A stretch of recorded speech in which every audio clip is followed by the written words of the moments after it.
മലയാള സിനിമയുടെ മാർക്കറ്റ് സമീപകാലത്ത് ഏറെ ഉയർന്നിട്ടുണ്ട്. കേരളത്തിന് പുറത്തും വിദേശ രാജ്യത്തുമുള്ള മാർക്കറ്റ് വലുതായി എന്നതാണ് എടുത്തു പറയേണ്ട കാര്യം. മലയാളികൾ അല്ലാത്ത പ്രേക്ഷകരും മലയാള ചിത്രങ്ങൾ തിയേറ്ററിലെത്തി കാണാൻ തുടങ്ങിയിരിക്കുന്നു എന്നത് തെന്നിന്ത്യൻ മറ്റ് ഇൻഡസ്ട്രികളെ തട്ടിച്ചു നോക്കുമ്പോൾ ചെറുതായി മോളിവുഡിനെ സംബന്ധിച്ചും ആവേശം പകരുന്ന കാര്യമാണ്. പോസിറ്റീവ് അഭിപ്രായം നേടുന്ന ഒരു മലയാള ചിത്രം ഇന്ന് കേരളത്തിൽ നേടുന്നതിനൊപ്പമോ അതിൽ കൂടുതലോ വിദേശ മാർക്കറ്റിൽ നിന്ന് നേടാറുള്ളത് എന്നാണ് മാർക്കറ്റ് വികാസത്തിൽ ഏറ്റവും വലിയ സൂചന.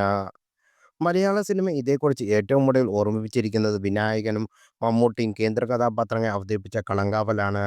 വെറും 5 ദിവസം കൊണ്ടാണ് ആഗോള ബോക്സ് ഓഫീസിൽ നിന്ന് ചിത്രം 9 കോടി ക്ലബിൽ എത്തിയത്.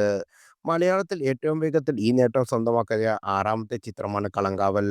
50 കോടി ക്ലബിൽ ഏറ്റവും വേഗത്തിൽ എത്തിയ മലയാള ചിത്രങ്ങൾ ഏതൊക്കെയാണെന്ന് നോക്കാം. ഒന്നാം സ്ഥാനത്ത് മോഹൻലാൽ ചിത്രമായ എമ്പുരാനാണ്. റിലീസിന് മുമ്പ് പ്രീ സെയിൽ മാത്രം ചിത്രം ആഗോള ബോക്സ് ഓഫീസിൽ നിന്ന് 50 കോടി നേടിയിരുന്നു. രണ്ടാം സ്ഥാനത്ത് മോഹൻലാലിന്റെ തന്നെ തുടരുമാണ്. 3 ദിവസം കൊണ്ടാണ് തുടരും ഈ നേട്ടം സ്വന്തമാക്കിയത്.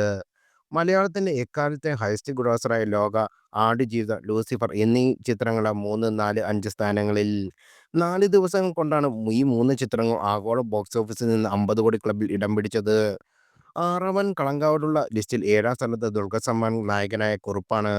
5 ദിവസം കൊണ്ടാണ് കുറുപ്പും 50 കോടി ക്ലബിൽ ഇടം പിടിച്ചത്. 6 ദിവസം കൊണ്ട് ഈ നേട്ടം സ്വന്തമാക്കി മൂന്ന് ചിത്രങ്ങളാണുള്ളത്.